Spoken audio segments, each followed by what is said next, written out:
You're listening to an IOE podcast. Powered by UCL Minds.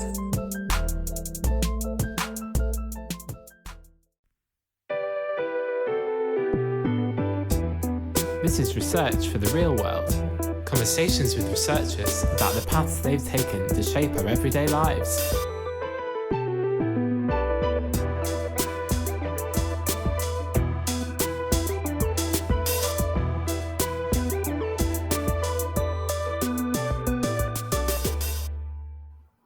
This is Research for the Real World. Hi, I'm Dr. Lauren Hammond and I'm lecturer in Geography Education here at IOE, UCL's Faculty of Education and Society. In this season of Research for the Real World, we're getting involved in IOE's 120th anniversary celebrations. So we're shining a light on the contribution that IOE postgraduate researchers, past and present, make to society through their work.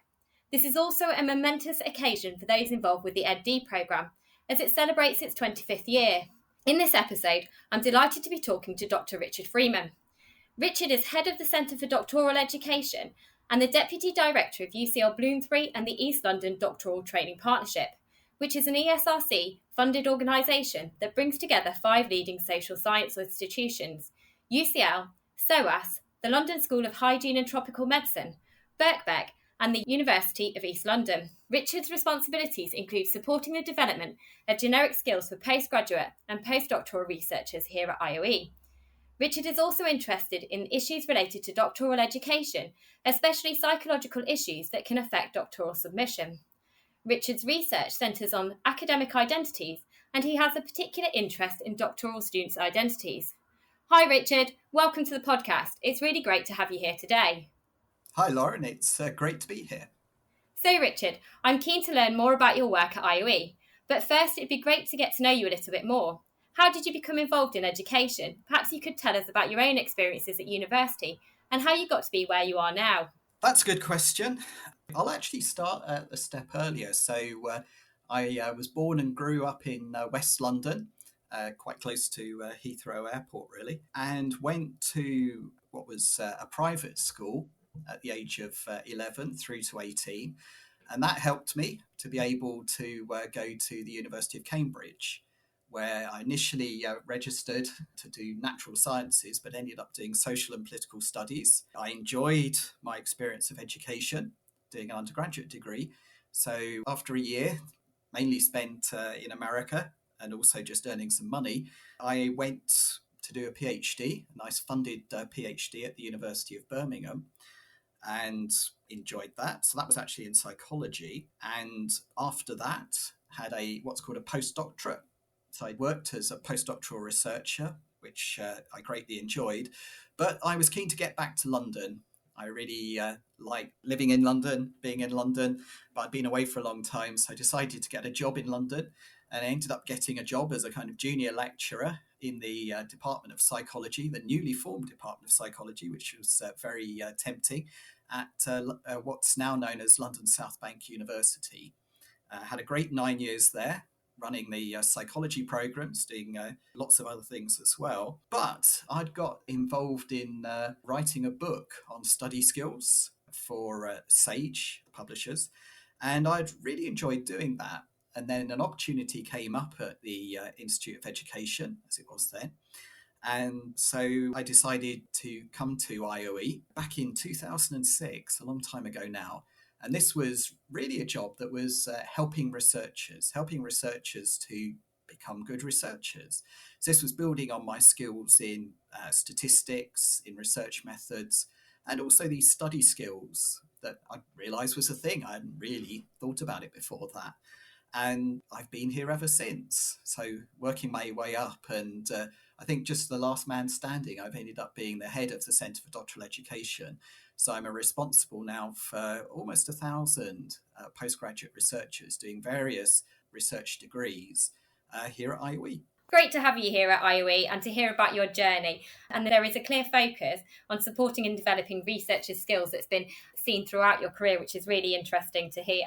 So we've got a huge number of doctoral students at the IOE, 1,000 as you said, but how has studying for a doctorate changed over time? I think this is really interesting to consider as the IOE is in its 120th year. Yeah, it's interesting. If you think of, crikey, I'm now trying to think quite how old the University of Cambridge, where I did my first degree. So the University of Cambridge, I don't know, it's something like 500 odd years old, if not older than that, actually. I'm trying to think. Is it 800? I think Oxford is 800.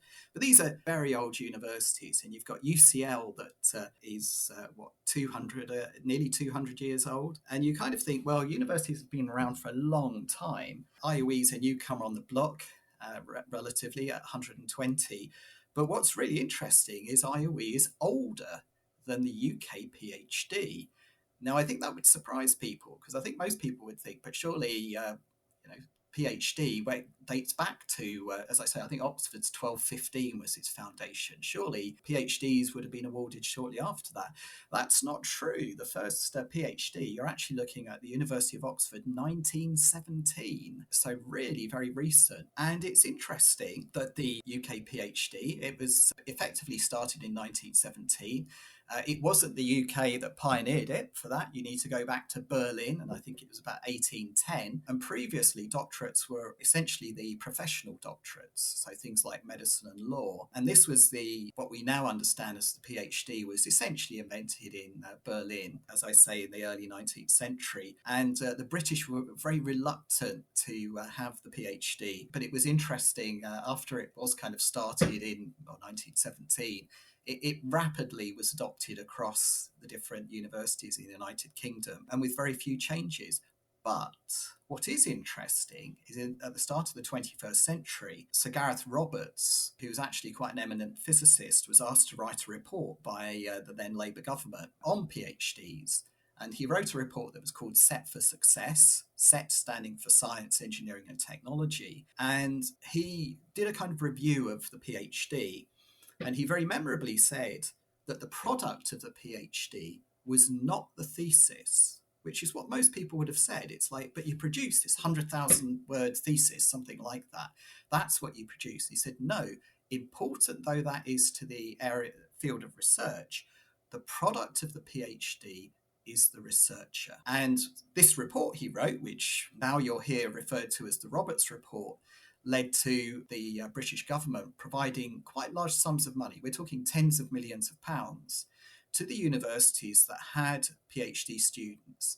And the idea was this money was to be spent developing them as researchers. And, this is where my arrival here in sort of 2006 was quite timely. And indeed, I was part funded by Roberts funding.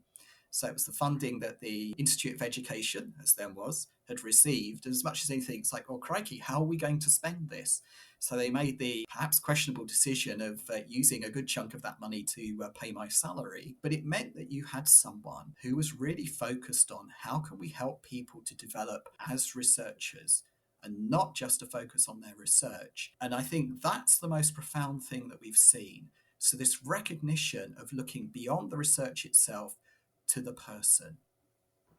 Oh, thank you, Richard. I've definitely learnt something new already. I'm a bit surprised that the first doctorate didn't begin in the UK until 1917, and it's great to hear about the history of doctoral education more broadly. And I agree, what a profound and important statement. The product of the PhD is the researcher. Fascinating. So I'm keen to learn a little bit more about the work UCL is undertaking to improve Black, Asian and minority ethnic students' access to postgraduate research. Could you talk to me a little bit about the aims of the Into Research project? Yes, it's a very interesting project. It was a project that was originally, it's basically a funding call that was set up by Research England and the Office for Students, although it's now being taken over by the United Kingdom Research and Innovation, UKRI. And it's a recognition of the underrepresentation of different ethnic groups in UK universities. Now, it's interesting. So when the call went out, it was support for BAME students. And that term is something that we find a bit problematic, to be blunt. So some people find it particularly problematic. but it's the term that was used by the funders. It's there's kind of one of these, it's useful to have 4 letters for things like Twitter and stuff like that, but it's actually far too crude a term. And really what it's about is focusing on students from Britain who come from Black, Pakistani and Bangladeshi backgrounds. So these 3 particular areas are the ones we're particularly interested in: the Black British, British Pakistani, British Bangladeshi, because they're the most acutely marginalised when you're looking at PGR study, as we tend to call it. So this is doing the postgraduate research degrees. Now, these matter because the people who do things like PhDs are the people who go on to become the university lecturers who teach people, but also do the research. And it's really important that you have representation from across your community. You do not want people like myself, the kind of straight white male, to be the only people who are doing research on, say, social issues. You want that diversity. You want diversity in relation to things like gender, sexuality, ethnicity, disability, age, and social class. All of these, you want to have people from the different communities included, particularly in PGR study, so that they can go on to do the research and teaching. Now, the project itself, we're really lucky that we've got Dr. Rebecca Lindner at the UCL Doctoral School, who's been leading the project for UCL, very much assisted by Cassandra Huggill, who's at InterScience UK, which is a social mobility charity. And they worked very hard corralling a disparate group of academics from across UCL, as well as some other partners. So we've got the Students' Union. We do even have the University of Cambridge, City University, and Leading Roots and Upsign also taking part in this project. So we have this kind of wide range of expertise. So, for instance, it's worth saying from IOE, there is myself representing the Centre for Doctoral Education, but we also have one of our leading researchers, Dr. Victoria Shunmi, who is doing work on doctoral research indeed, but with a particular focus on issues of intersectionality. So things like being Black British, being a woman, and so on.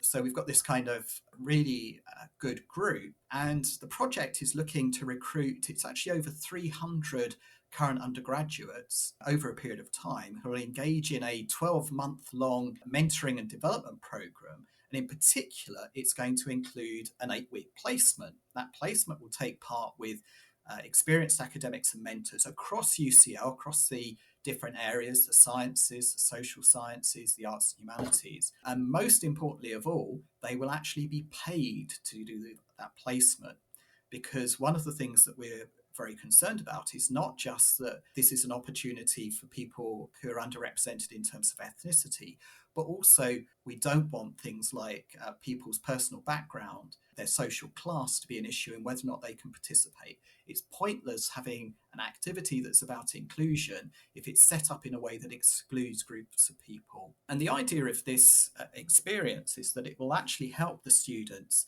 to make applications to postgraduate programs, to build their knowledge and skills so that they can navigate the various inequalities in higher education and research. It will certainly increase their networking opportunities, and it will provide, through this scheme, an alumni community. But also, and this is actually very important, it's a way to drive institutional culture change.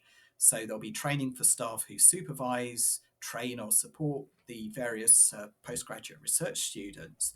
And this is something that we hope will spread across the institution. So not just the staff who attend those sessions, it will raise awareness in those staff who are not directly involved in the project. So we're very hopeful. We're hoping that in the next academic year, we'll have some students who will be based at IOE, and I look forward to meeting them.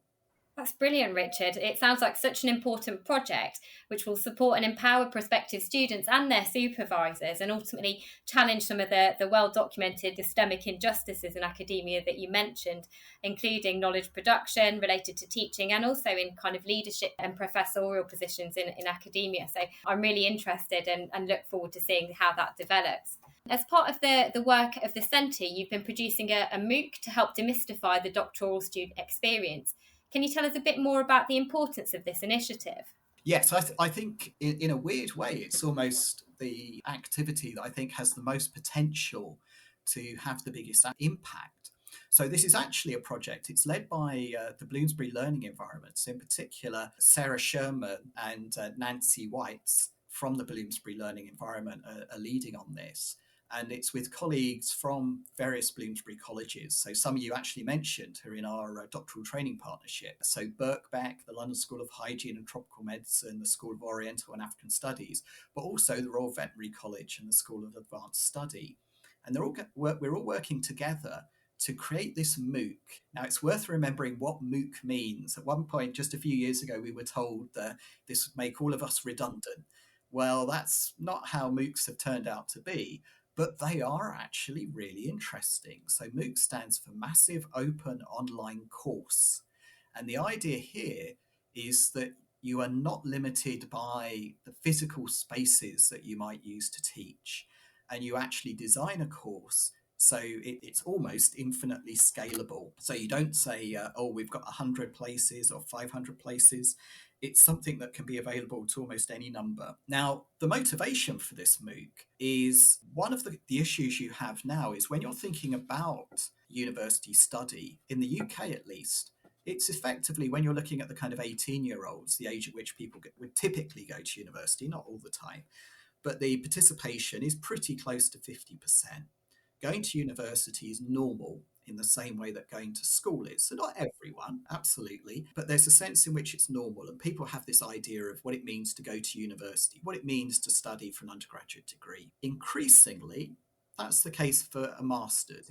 And I think people would say, well, it's like an undergraduate degree, but most of these in the UK, it's 1 year and you write a dissertation, you write a long essay as well. So that's understood. But if you talk about next steps, people really aren't so sure. What does it mean to do a PhD? And indeed, you mentioned earlier on, we're celebrating the 25th year of our EdD, our professional doctorate in education. If you do a professional doctorate in education, you are still a doctor. Indeed, Dr. Jill Biden, so the current First Lady in America, doctorate is an EdD. She's got one of these professional doctorates in education. Now, most people will not know about the EdD. They'll know that there are these doctors, the pretend doctors, who aren't really medical doctors. Now, of course, if you speak to real medical doctors, they'll say, oh no, the PhDs are the real doctors. We get it as an honorific. We get it as to give us this sort of status and prestige. The real doctors are the academics. And it's interesting that there are all these different kinds of doctorates. So at the IOE, one of the other doctorates we have is we tend to call a DEd-Sci, so a doctorate in educational psychology. And this is a doctorate that's actually to enable people to work as educational psychologists. Now, just that kind of example I've given of the different kind of doctorates, a lot of people, and frankly, a lot of people in education would be surprised to hear some of that. They wouldn't be aware of it. Now, if you think about the wide variety of people doing undergraduate degrees who might be thinking of going further, none of them, frankly, are going to know things like this. They're not going to be aware of different types of doctorate. They're not going to have the first idea about how do you actually pay when you do, say, a PhD? Is it just like an undergraduate? You can go in the UK to the student loan company and they'll give you a loan and you can, it's completely different. And then what do? If you think about the undergraduate degree, there's that idea of, you have different subjects, you have different classes, you have lectures, you have seminars, you write assessments and all this kind of thing. If you think about a PhD is really weird, that typically it's kind of, you start, you have the traditional model, certainly say in the last century, would be you turn up, you say hello to your supervisor, and then 3 years later, you're expected to produce this 100,000 word document. And you don't necessarily have lectures. You don't have seminars. You have these meetings with the supervisor. That was always the idea. Now, as I mentioned earlier on, that's changed. But it hasn't changed to become like an undergraduate degree. It's still a very different kind of thing. But people don't know about this. They don't know all of the detail. So what we've provisionally called it, we're hoping to launch it at the start of the next academic year, is a PhD right for me? Am I right for a PhD? And the idea here is people who are interested, we're going to help them to understand all of these different kinds of things. So although we put PhD in the title, we're actually going to talk about the different types of doctorate. So people can think about, what kind might be right for me? Things I'd never even thought of before. How are you supposed to fund a doctorate? How could you fund a doctorate? What do you do on a day-to-day level if you do, say, a PhD? Doing a PhD, of course, would be incredibly different to doing this doctorate in educational psychology, where you do have timetable classes, you do have assessments, you do have seminars, and indeed you work as an educational psychologist as part of that doctoral study. And the idea is that this course that's completely free, that only lasts 3 weeks, we're hoping will be a really effective way of people understanding what's involved and providing what we hope is really useful information to help them to be informed so that they can consider options that they literally didn't even know about. That sounds brilliant. A really important source of information and guidance for prospective students to enable them to really think about what the right pathway for them is as an individual. A really interesting initiative. Again, thank you. You've also been considering how institutions can best provide support to students after PhD completion. So we've talked about before they start their PhD, now afterwards. Could you talk to me about the work that's been done at the IOE so far on this and the impact that you hope this will make? Yes, we did a very interesting study that was part funded by the UK's ESRC, the Economic and Social Research Council. So this was with Professor William Locke and Dr. Anthea Rose. And what we did was we did an online survey of just over 1,000 people who'd got PhDs in social sciences. We did a number of interviews with some of those people who'd filled in our questionnaire, and some interviews with some kind of key people, both within universities and outside universities, to try to understand how people's needs were being met in relation to a social science PhD. And one of the things that actually came across to us very strongly was the problem about what happens when you complete that PhD. Now, I'll give you a specific example that was quite an interesting one, because it came up quite a few times, that people would talk about there being a catch-22. So it was this problem really of not having a permanent contract. So we had interviewees who felt trapped in a cycle of no funding, no off-you publications, or experience of managing research projects, which meant that they weren't able to get a permanent post. But then that meant in turn that they weren't able to submit funding applications because they weren't permanently attached to a single higher education institution. So it's this problem of, it's almost a strange thing of, so those of us who've experienced this, you complete your PhD, effectively you get your handshake from your examiners who say, congratulations, you are now a doctor. And, you think this is amazing. It's not just even I got, my undergraduate degree or a master's. My name changes, I can become doctor. And they go, that's well done. Now there's the door, go away. You're done. And it's like, but I don't want to be done. This is my first step on my journey. But the following steps can be really difficult. Now, particularly in areas like social sciences and the arts and humanities, it's not the case that people necessarily have this kind of unbroken progression. So it is this problem of, it's not unusual for someone to complete a social science PhD and they don't have a job to go to, particularly with increasing numbers of social science PhD graduates, most of whom want to go into a role within the university, be it academic or academic related, and they face this problem of you're kind of cast out of paradise. So we spoke to the people and asked them about what would make a difference. And we were quite surprised in a way at the things people highlighted. So if you kind of think about stuff like this, you think, well, people would probably want, that it is, I'd like a full-time permanent job. Well, we can't do that. But given we can't, what would make a difference? One example of something that would make a difference was simply just continued affiliation to the institution. The problem is if you finish a degree, you become an alumna or an alumnus. You become a kind of former member of that institution.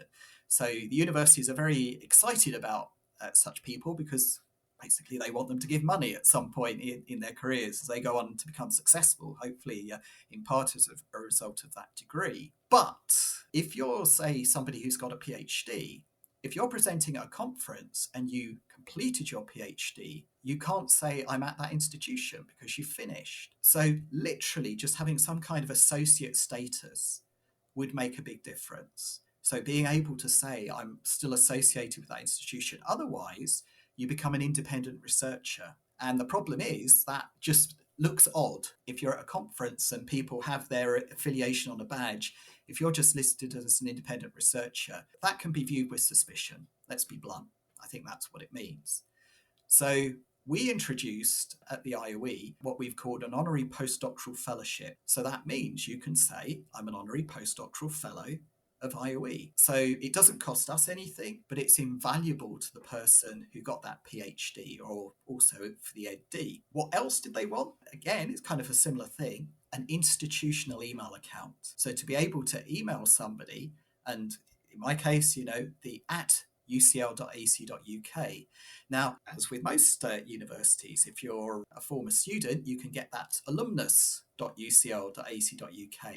But again, it's like being an independent researcher. It's not as prestigious.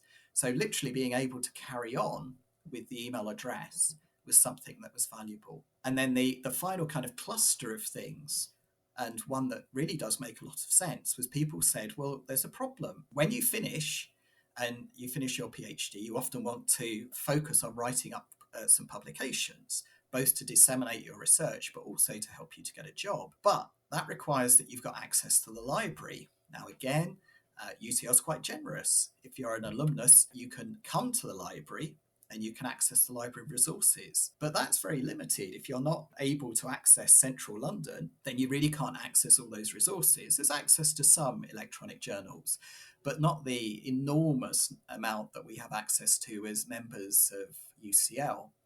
So what we've done there is, again, having that affiliation, the email account, also actually includes access to the library resources.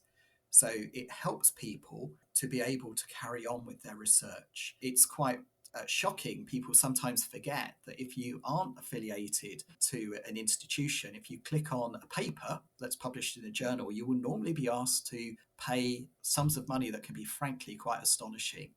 You can literally have papers that cost over £100 just simply to read. So, if you're looking for a permanent post, you really don't want to be paying over £100 just to access one journal article. So this is something we've done that we're hoping will make a huge difference. No, thank you, Richard. And I can say, as an early career researcher myself and someone who works a lot with other early career researchers, I think it's really important that you're really engaging with early career colleagues and recognising some of the issues that they face. And it's great to hear that support's being put in place for postdoctorates. And again, I've learned something new, so it's been fascinating to talk to you. So just to finish then, what's next for your research and for the Centre for Doctoral Education at IOE? I think it's really kind of building on what I described there, because I think for me, what my research has focused on, indeed my practice, it is trying to think outside the box. So I think there is a kind of PhD box, and that's this idea of, this is something that takes 3 years. It starts on day one and then it finishes kind of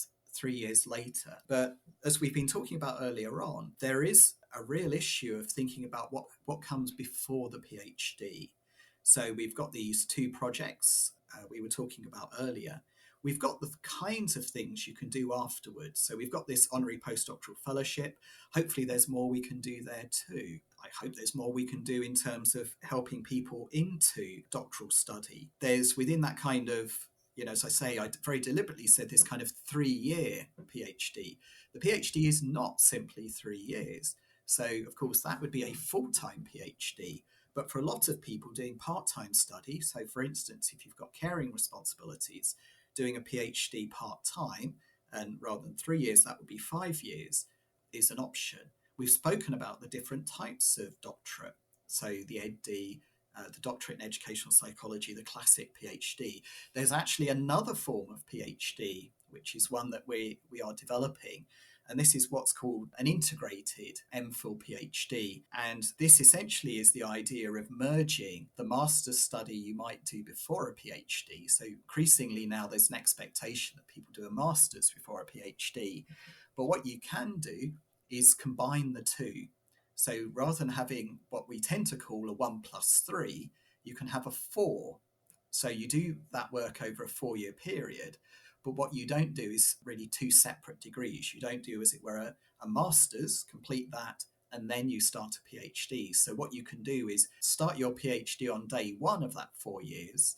But in the first year, for instance, you're focusing on the master's modules that you might do, but you don't do the dissertation, that long essay I mentioned earlier on that would give you the master's qualification, but you can spend that time in a very kind of structured, taught way, learning about, it could be particular skills that you need as part of your doctoral study, but at the same time working on the doctorate. So thinking about your project, thinking about the literature that might be relevant. So, reviewing the literature, things like that. But all of this is at doctoral level.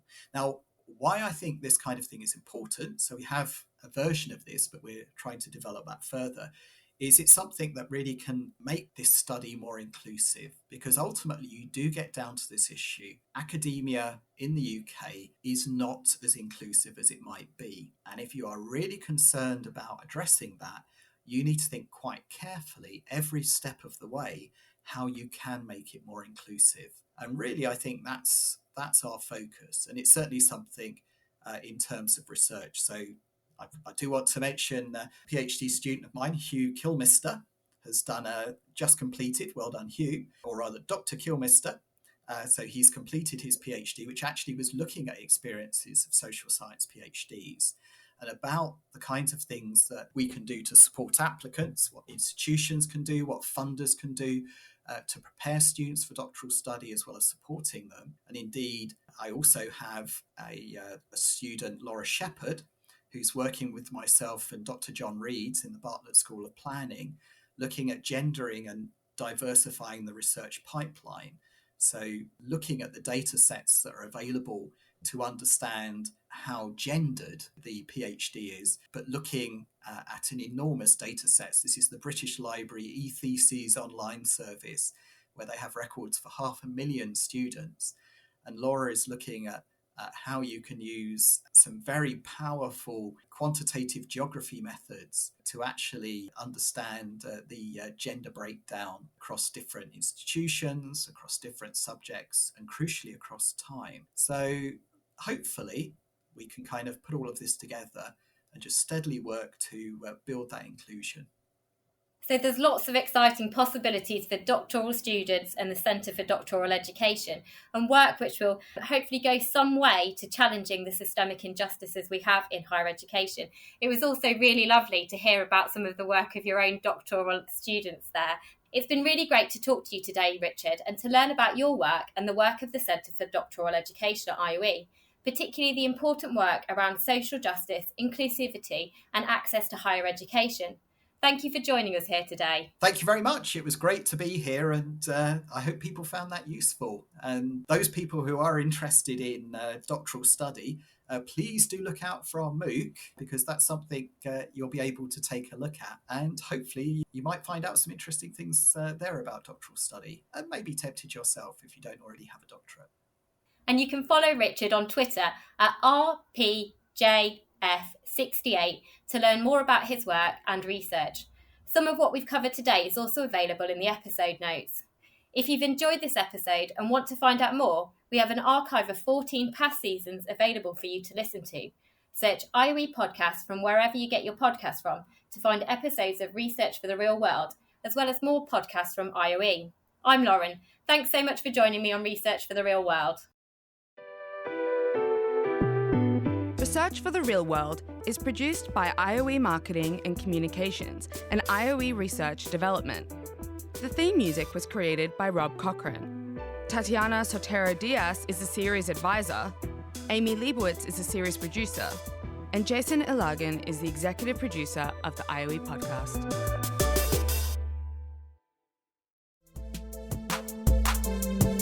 Thanks so much for downloading and listening to this IOE podcast.